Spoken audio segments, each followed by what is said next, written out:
Hello, friends. This is Dave Hurwitz, executive editor at ClassicsToday.com. And here's Finster, just in case you wanted to say hello. There she is. She wasn't taking a nap a second ago.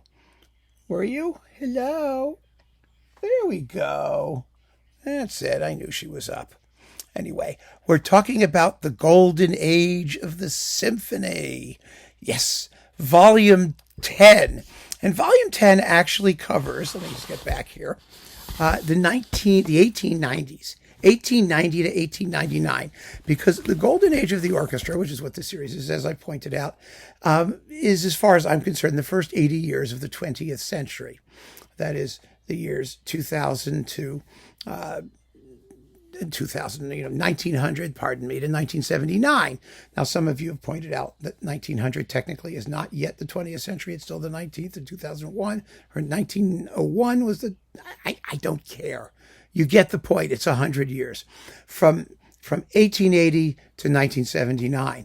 And so most of the works in this series are 20th century works, which I think is really important. However, because history is catching up with reality, which, happens now and again.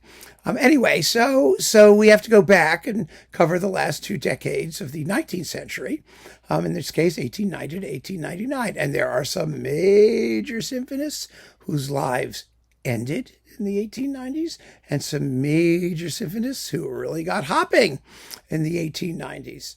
But you'll see that there are many more hopping than ending, because we really are getting started with the golden age of the symphony.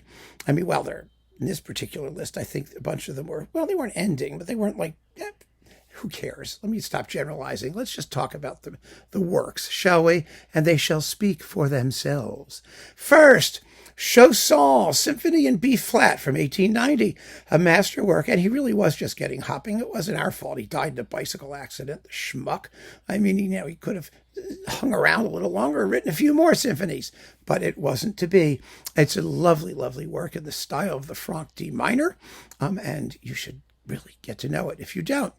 Carl Nielsen, he was starting off with his Symphony No. 1 in 1892, a really neglected work. Brahms lived long enough to hear it and admire it, and rightly so, especially the third movement, I have to say. Nielsen is a very interesting composer. He did not, although his music is romantic nationalist in the sense that it breathes the air of Danish folk music and whatnot, and he has a very distinctive harmonic idiom, he did not write little folk dancey scherzo things like so many other romantic nationalist composers did, Dvořák being the prime example, possibly. His scherzos are like Brahms's. They tend to be intermezzi, and some of them are quite harmonically and formally complex. And this movement is one of those. It's really interesting. It moves in moderate tempo. It's in 6/4 time. The rhythms are strange. It's da da da da da da da da da da ya da da da da da da da da da da. It's very, very interesting, wonderful music. But anyway, Nielsen's first is terrific work that no one ever plays, except maybe in Denmark. It's ridiculous. It should get plenty of attention. It's a masterwork.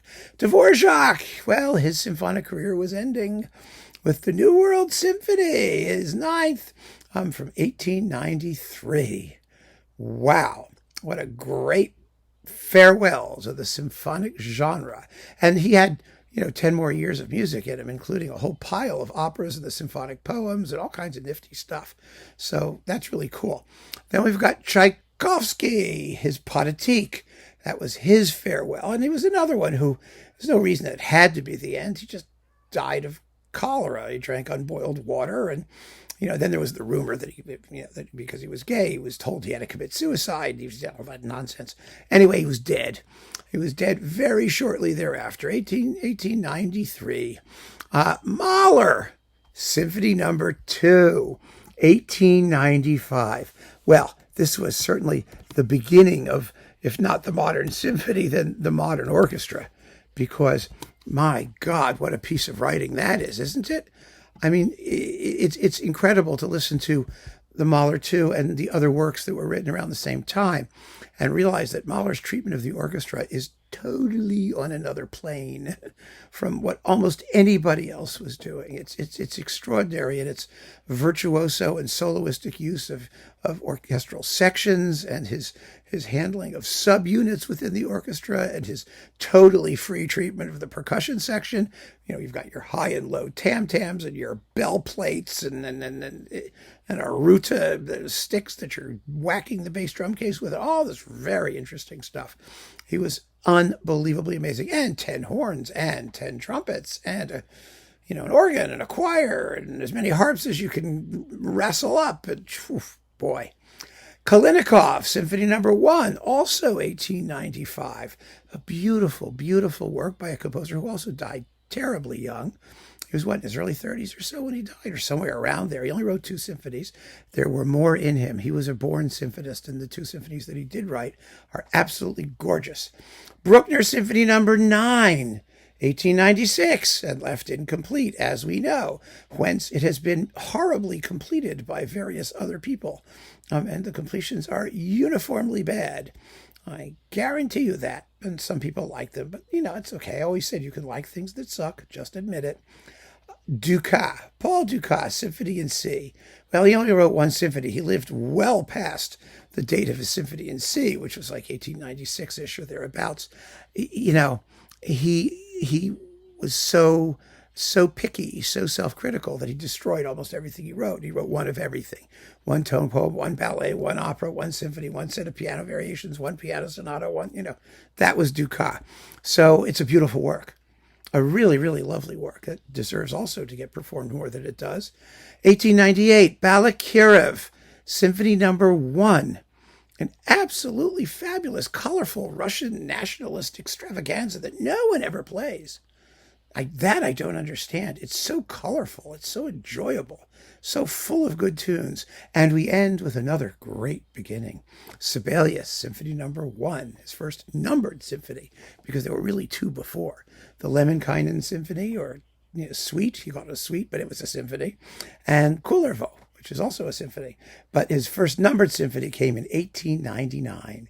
The dawn of the 20th century and the golden age of the symphony.